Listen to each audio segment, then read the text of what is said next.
पांडवों के स्वर्गारोहण के बाद राजा परीक्षित के जीवन की कथा जानते हैं आगे। श्री गणेशाय नमः। ओम नमो भगवते वासुदेवाय। षोडशो अध्यायः।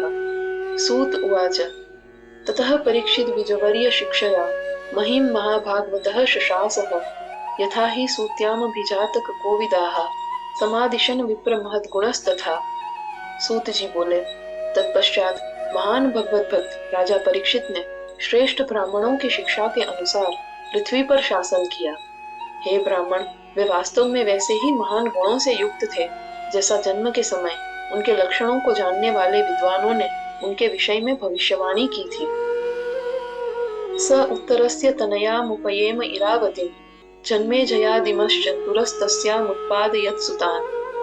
राजा परीक्षित ने उत्तर की पुत्री इरावती से विवाह किया और उनसे जन्मेजय आदि 4 पुत्र उत्पन्न हुए। आजहारा अश्वमेधां स्त्रीन् गंगायां भूरि दक्षिणान् शारद्वतं गुरुं कृत्वा देवा यत्राक्षि गोचराः। उन्होंने गंगा के तट पर प्रचुर दक्षिणा वाले 3 अश्वमेध यज्ञ संपन्न किए और शारद्वत कृपाचार्य को अपना गुरु बनाया। उन यज्ञों में देवता भी प्रत्यक्ष दृष्टिगोचर हुए। निजग्राहो जसा वीरः कलिं दिग्विजये क्वचित् नृपलिंगधरं शूद्रं ननन्तं गोमिथुनं पदा। दिग्विजय के समय एक स्थान पर वीर राजा परीक्षित ने अपने बल से कलयुग को वश में कर लिया, जो राजा के चिन्ह धारण किए हुए एक शूद्र के रूप में गाय और बैल के जोड़े को अपने पैर से मार रहा था। शौनक उवाच कस्य हेतोर्निजग्राह कलिं दिग्विजये नृपः नृदेव चिह्नधृक शूद्रः को असौ गाम यः पदाहनत् तत्कथ्यतां महाभाग यदि कृष्ण कथाश्रयम्। शौनक ऋषि बोले, दिग्विजय के समय राजा परीक्षित ने कलयुग को किस कारण से वश में किया? राजा के चिन्ह धारण करने वाला वह शूद्र कौन था जिसने गाय को अपने पैर से मारा था? हे महानुभाव, यदि यह कथा श्री कृष्ण की कथा से संबंधित हो तो कृपया उसका वर्णन कीजिए। अथवास्य पदां भोज मकरंद लिहां सतां किमन्येर सदाला पैरायुषो यद सदव्ययः। अथवा उनके चरण कमलों के मकरंद का आस्वादन करने वाले संत पुरुषों के लिए अन्य असार विषयों की बातों का क्या प्रयोजन है, क्योंकि ऐसी बातों में आयु का व्यर्थ ही व्यय होता है। क्षुद्रायुषां नृणामंग मर्त्यानामृतमिच्छताम् इहोपहूतो भगवान मृत्युः शामित्र कर्मणि। हे प्रिय, अल्पायु और मरण धर्मा मनुष्यों के लिए जो अमरत्व की इच्छा रखते हैं, इस संसार में भगवान यम को भी यज्ञ में शामित्र कर्म के लिए आमंत्रित किया जाता है।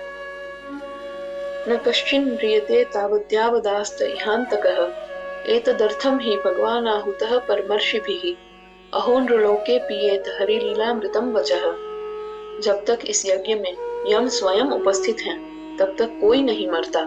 इसी उद्देश्य से महान ऋषियों ने भगवान यम को आमंत्रित किया था। अहो, इस मनुष्य लोक में भगवान हरि की लीलाओं रूपी अमृतमयी कथा का पान करना चाहिए। मंदस्य मंद प्रज्ञस्य वयो मंदायुश्च वै निद्रया ह्रियते नक्तं दीवा च व्यर्थ कर्मभिः।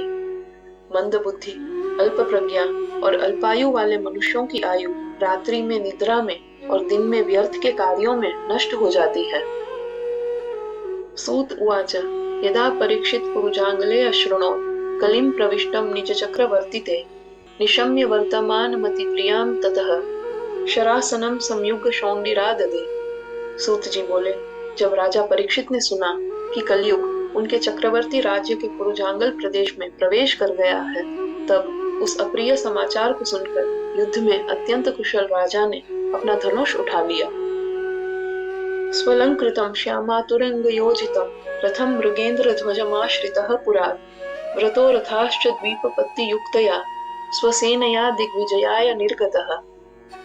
भली भांति अलंकृत श्याम वर्ण घोड़ों से जुते हुए और सिंह की चिन्ह वाली ध्वजा से युक्त रथ पर आरूढ़ होकर राजा परीक्षित रथों, घोड़ों, हाथियों और पैदल सैनिकों से युक्त अपनी सेना के साथ दिग्विजय के लिए नगर से निकल पड़े।